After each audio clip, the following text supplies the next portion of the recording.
Welcome to Only One You Need Radio. We're not the only one you need. You are. We just show you how to get out of your own way. With your host, speaker, author, business coach, and consultant, David Dubé. Welcome to Only One You Need Radio. It's your host, David Dubé. Super excited to have you here with me today. In this episode, I'm going to share with you really what the 4 learning styles are. There's 4 learning styles, and you are one of these 4. Now, we're a hybrid of all of them, but we are dominated primarily with one of these specific types. And this is a training. This is stuff that I've been teaching for nearly 14 years now. This is information that I've had in my courses. And as my coursework grew, the amount of knowledge and the amount of stuff I was able to put in for learning this information and teaching it has also grown. This is a sampling of one of my courses, is essentially what I'm giving you. But I'm talking about the 4 learning styles. Now, most people don't get this stuff. You don't hear this. I don't know anyone. There's very few people who teach this stuff. That's one thing you should know. This coincides also with the next episode where I'm going to be talking about learning better ways to learn and how to use your specific style and giving tips and techniques for each style of learning for better recall, better memorization, and things of that nature. So I felt that this was important that I shared this information for that reason, because each of us, we're all different. You're different, I'm different, and you probably know this. You have a best friend, or you have, example, brother or sister, or mother and father. You're typically like one of them. Like, I'm really a lot like my father, and share a lot of the same skills as he does, and a lot of the same, we have the same likes, a lot of the same likes. And my mother, she was different in the way that she was a much different learner than I was, but I understood her. And I understood her, and I understand most people for the fact that this is stuff I teach. But if you look at my siblings, I have a older sister who's blind and autistic. I have a older brother who is an older brother. And then I also have a half brother who's much younger than me, 20 years younger than me. And the similarities, like my half brother and I, are very, very, very, very similar. Now, my blind and autistic sister, she's more like my mom, but so easy to get along with because I knew how to get along with my mom very easily. My brother, he's like, I got to handle him with certain types of gloves, but I know that. And because of that, I'm always prepared to interact with him because of that. Like, I know his style, I know how he is. And so I can interact with him specific to his needs to take care of the communication that needs to be taken care of there. And so when you get this stuff, when you begin to understand this stuff, you can use this in your communication style with these individuals. And it helps. It helps a lot. It's crazy how much this information really transforms communication across the board when you know this stuff. But it'll also help you in many other ways, because if you can understand your specific skill type, when you understand which one of these you are, well, then guess what? You now know what's best for you when it comes to learning something. And you won't fiddle about with things and trying a billion different things. It'll be easier for you to say, aha, I think this is the way I should go. This is the route I should take. And they'll make things easier for you. Let's just go with that. So what are these 4 styles? So the 4 styles are, first off is visual, then we have auditory, kinesthetic, and lastly digital. Now, visual, so what are these? We all have these things called the 5 senses, right? Auditory, visual, kinesthetic, olfactory, and gustatory. Those are the 5 ways in which we are anchored into this planet, into the 3 dimensions that we have. These are the things that make everything real to us, right? If I can see it, if I can hear it, if I can touch it, if I can taste it, and if I can smell it, that's what makes it real to us, right? That's the visceralness of life, comes from those 5 senses. And so when you break those down, we take essentially 3 of them plus another. So we're taking visual, auditory, kinesthetic, and the other one's digital. And why do we call it digital? Digital is a different sense of understanding things and a different sense of processing that you may relate to or you may not relate to. Either way, this is what I'm going to be going over in this episode. So first, let's start off with visuals. Visuals. They're very imaginative, they're fast-paced, very active, and they're outward-directed individuals. They're outward-directed people. And because of that, they solve problems best from the outside in. They have a high sense of standards towards appearance of things. And they learn best from watching. Okay? So by watching, remember, it's external from them, and then it's internalized.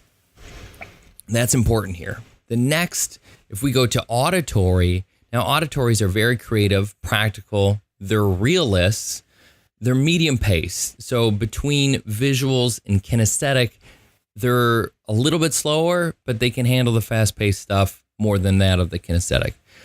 They're outward directed as well, very relationship focused, and they learn best from audible instruction. Okay. The next is kinesthetic. Kinesthetic, they're intuitive, they're task focused, they work at their own pace. Now they're inward directed, which means they have to feel it first.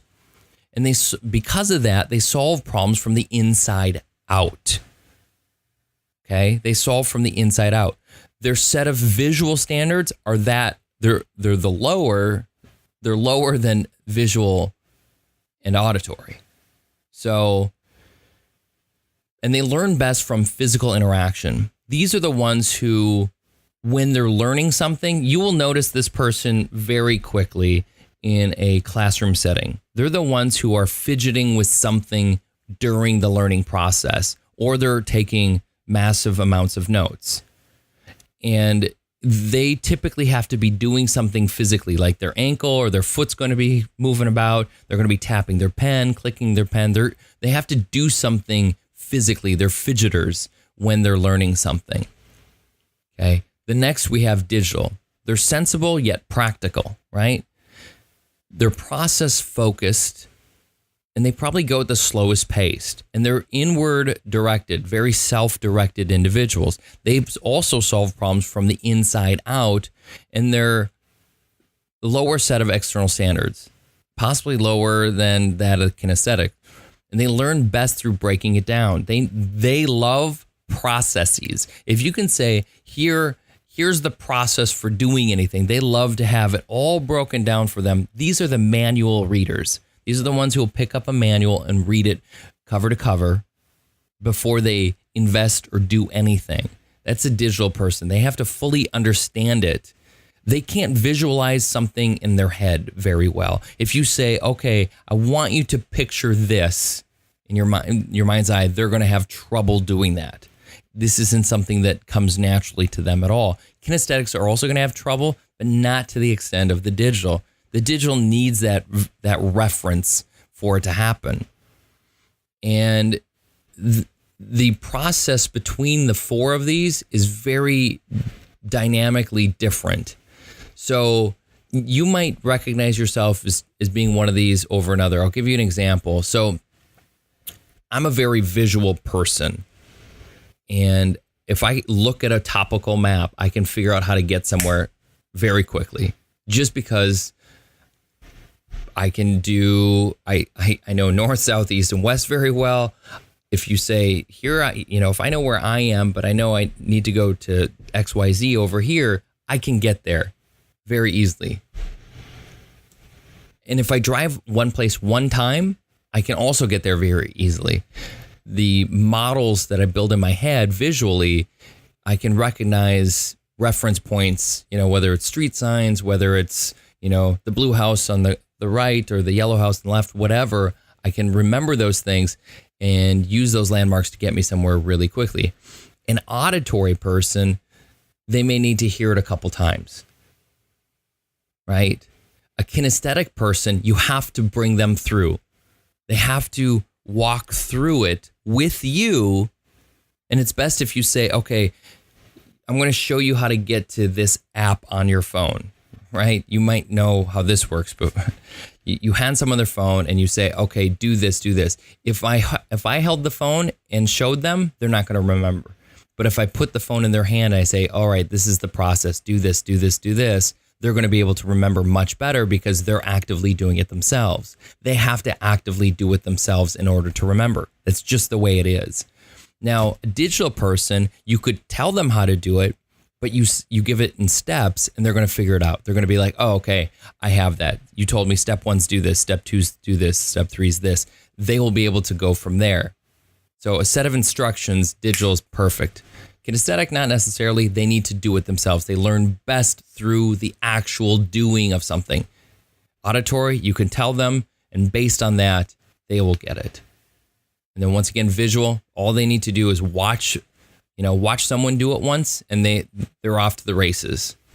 A good example of myself being a visual learner, I've never in my life danced to, I've never done swing dancing ever, never, ever. And I was at a bar with a friend of mine, and now it's not a swing dance bar or anything like that, but one of the songs they were playing is a song you could swing to. And there was this gal, like I had to use the restroom, and their table was like right next to the hall where the restroom was, but she was dancing by herself as if swing dancing. And I just went over, grabbed her hands and started, throwing her about. And she's like, wow, how long have you been doing swing dancing? And I said, I've never done it before. And she literally didn't buy it. She said, I've been dancing for, more than half of my life, and there's just no way you could just do that. I said, I can, because I see people do it, and I just mimic their moves because I can mimic what someone does based on watching them do it. And she still didn't believe me. So no matter what I said or did, she did not believe me. But that was like the first time I'd ever tried swing dancing, was by grabbing someone in a bar, not a swing dancing bar, but who was just dancing on her own as if to swing dance with someone, and threw her around like I had done it for ages. And then when I told her I hadn't, she didn't believe me. So that's the visual learner in me anyway. So these are the 4 types of learners. Now, I've explained quite a bit about them to you here, and based on that information, you should be able to hopefully figure out which one you are most like.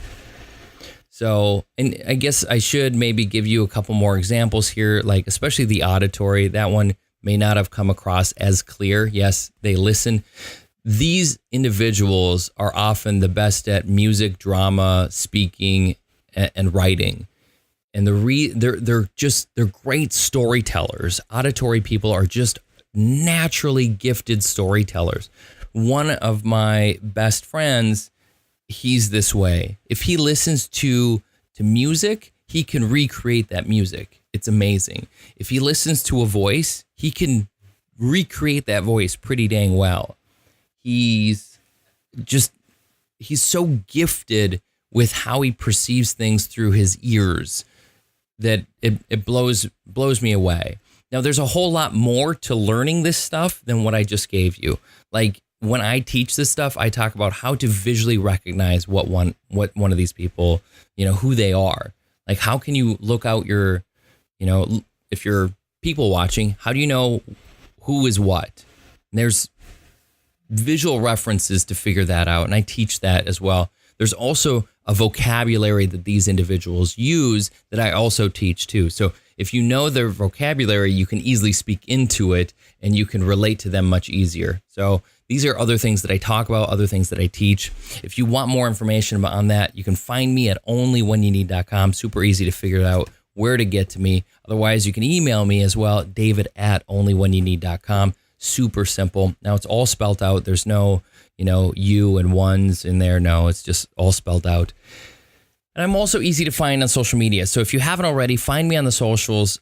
I'd love to get to know you. I'd also love your feedback on any of this information. Share with me your thoughts, your ideas. I'd greatly appreciate that.